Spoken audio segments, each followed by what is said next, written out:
Welcome to Democracy Now!, democracynow.org, The Quarantine Report. I'm Amy Goodman. The United States recorded nearly 2,000 deaths from COVID-19 Monday, building on January's world record pace of infections when nearly 100,000 people died of the disease across the United States. On Monday, a massive winter storm dropped up to 30 inches of snow across parts of the Northeast, delaying vaccinations for thousands of people in New York, Rhode Island, New Jersey, Massachusetts, and Connecticut. So far, about 26 million people have received at least one dose of a vaccine, the COVID-19 vaccine, a little less than 8% of the U.S. population. This comes as Stat News reports top Trump officials actively lobbied Congress to deny state governments any extra funding for COVID-19 vaccine rollout last fall, despite frantic warnings from state officials who warned they were woefully underprepared for mass vaccinations. In the southwestern United States, the Navajo Nation has lifted a weekend curfew in order to speed COVID-19 vaccinations. About 20% of people across the reservation have been vaccinated so far after the Navajo Nation suffered the country's highest per capita coronavirus infection rate through parts of 2020.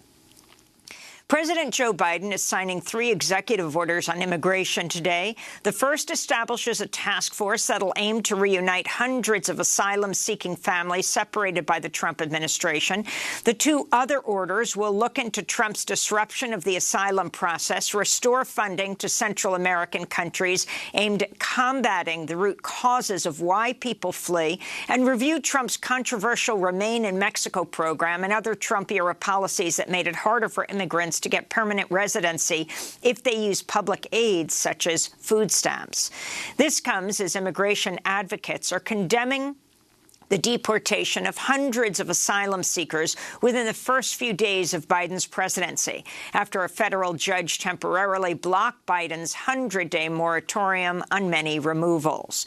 A U.S. deportation flight departed to Haiti on Monday, the first day of Black History Month. The Guardian reports nearly 24 African asylum seekers are scheduled for deportation as early as today.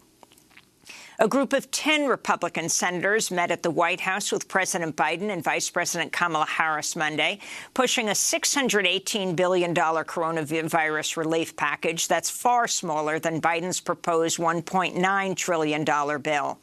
After the meeting, White House Press Secretary Jen Psaki said President Biden was pushing ahead with more ambitious legislation. His view is that the size of the package needs to be commensurate with the crises we're facing, the dual crises we're facing, hence why he proposed a package that's $1.9 trillion. The president believes that the risk is not going too small, but going not big enough. Senate Democrats are pressing ahead with plans to pass the package using a budget process known as reconciliation, which would bypass the filibuster by requiring only a simple majority. In international news, South Africa received its first batch of coronavirus vaccines Monday. The 1 million AstraZeneca Oxford shots will be used for healthcare workers as they respond to an overwhelming surge linked to a variant that's believed to be more infectious and potentially more resistant to current vaccines. In Brazil, hospitals in the Amazonian city Manaus report continued shortages of oxygen amidst a second massive surge in COVID-19 cases. In October, medical researchers found about 3/4 of Manaus's population had already been infected. Many of the new infections are from a coronavirus variant known as P1 that appears to have evolved to become more likely to reinfect people. A case of the P1 variant was recently reported in the United States for the first time in Minnesota.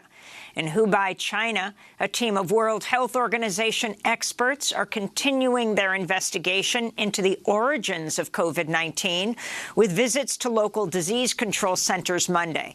On Sunday, they went to the Wuhan seafood market, where the virus was first detected. Around 2 million people in Western Australia abruptly went into a 5-day full lockdown Sunday after one coronavirus case was identified in a hotel worker in Perth.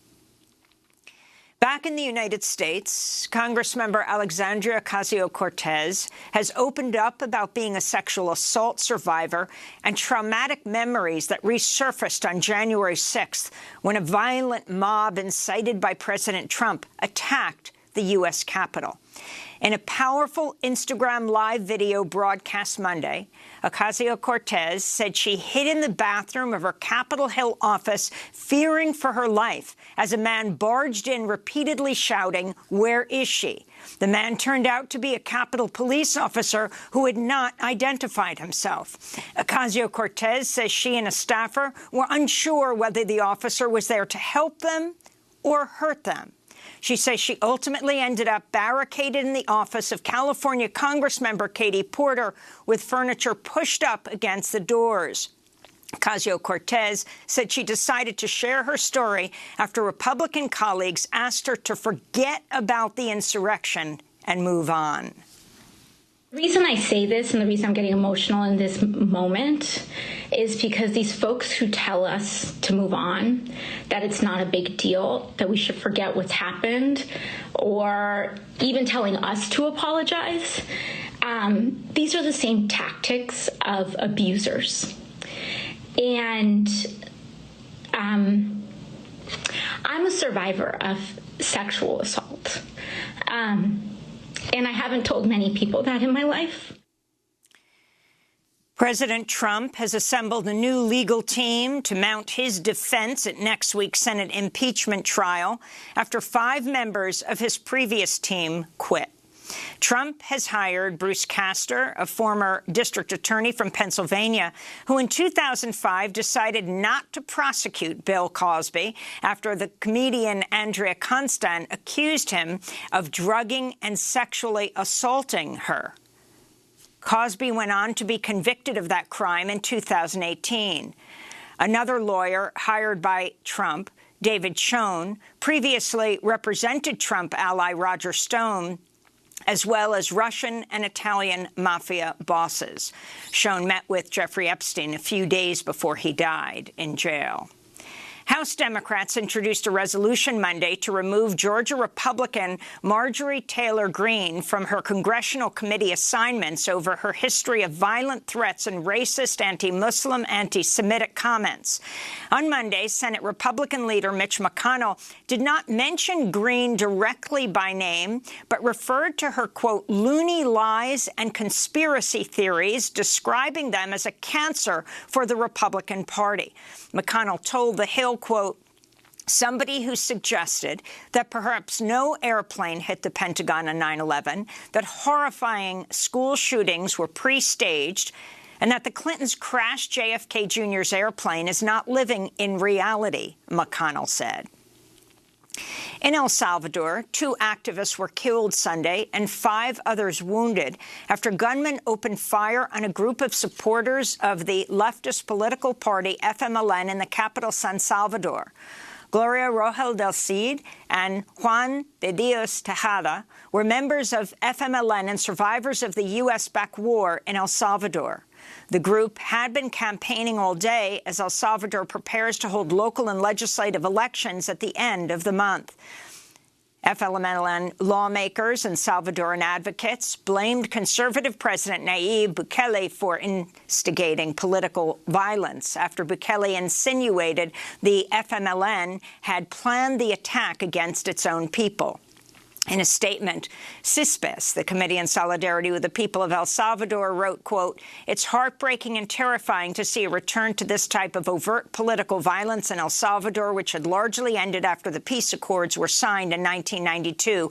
But it's not necessarily a surprise. Social movements and international solidarity organizations have been warning that behind the president's discourse of hate is a Machiavellian strategy to legitimize violent state repression and the consolidation of power," they said.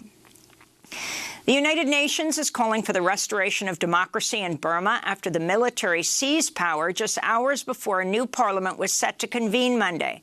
President Joe Biden said the U.S. might reimpose sanctions on Burma, calling the coup a direct assault on the country's transition to democracy and rule of law.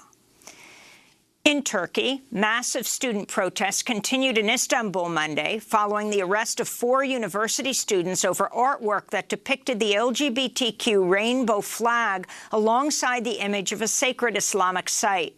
Over 150 protesters were arrested. Mobilizations have been ongoing for over a month after President Tayyip Erdogan appointed one of his allies to head a major university in Istanbul. The Turkish Interior Minister referred to the 4 arrested students as LGBT freaks, while Erdogan accused the LGBTQ movement of vandalism. 7 men who were formerly incarcerated at Guantanamo are urging President Biden to shut down the military prison. The men were released during the Bush and Obama presidencies. In an open letter published last week, the men write, quote, "Many of us were abducted from our homes in front of our families and sold for bounties to the U.S. by nations that cared little for the rule of law. Some of us had children who were born in our absence and grew up without fathers. Others experienced the pain of learning that our close relatives died back home, waiting in vain for news of our return, waiting in vain for justice. That is what you must contend with and change," they said. This comes as the New York Times reports the Pentagon has suspended plans to provide coronavirus vaccines to the 40 remaining prisoners at Guantanamo. They were originally scheduled to receive them this week. The Biden administration plans to release $1.3 billion in delayed aid for Puerto Rico's recovery efforts after 2017's Hurricane Maria. The aid is also meant to help protect the island against future climate disasters. The federal government will also remove Trump-era restrictions on an additional $4.9 billion in aid to Puerto Rico. The funds are part of a $20 billion package that Congress gave to the Department of Housing and Urban Development to help Puerto Rico after Hurricane Maria. The New York Times reports less than 1% of the money has been dispersed. A warning to our viewers, the following story contains disturbing footage of police violence. In Rochester, New York, 1 police officer has been suspended and 2 officers placed on administrative leave pending an internal investigation after body camera video showed them handcuffing and pepper spraying a 9-year-old girl. The video, taken last Friday, shows the officers pressing the girl face down into the snow as she cries out for her father.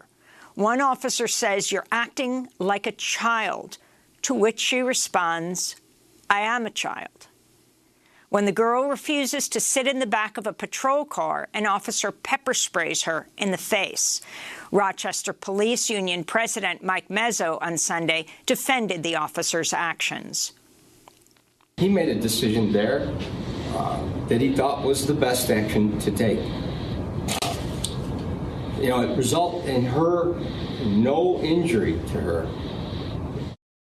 Rochester Mayor Lovely Warren said Monday state law and a police union contract prevented her from taking stronger action against the officers. She said the incident had left her community rattled. I have a 10-year-old daughter, so she's a child. She's a baby. And I can tell you that this video, as a mother, is not anything that you want to see. Last year, Mayor Warren fired Rochester's police chief, LaRon Singletary, after internal documents showed he sought to cover up the police killing of Daniel Prude. Prude was a 41-year-old black man who died from asphyxiation in March after Rochester officers handcuffed him, put a hood over his head, and pushed his face into the freezing cold ground for 2 minutes while kneeling on his back. He was naked.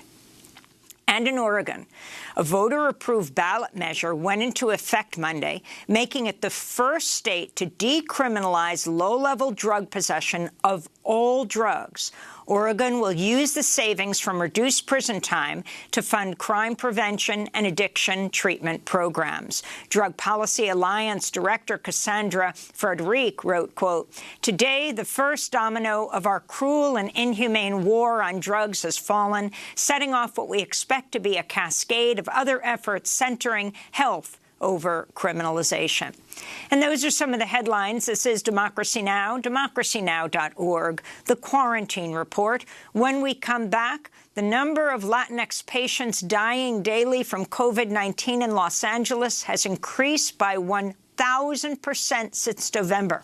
We'll speak to UCLA professor Dr. David Hayes Bautista about the pandemic's devastating toll on communities of color. Stay with us.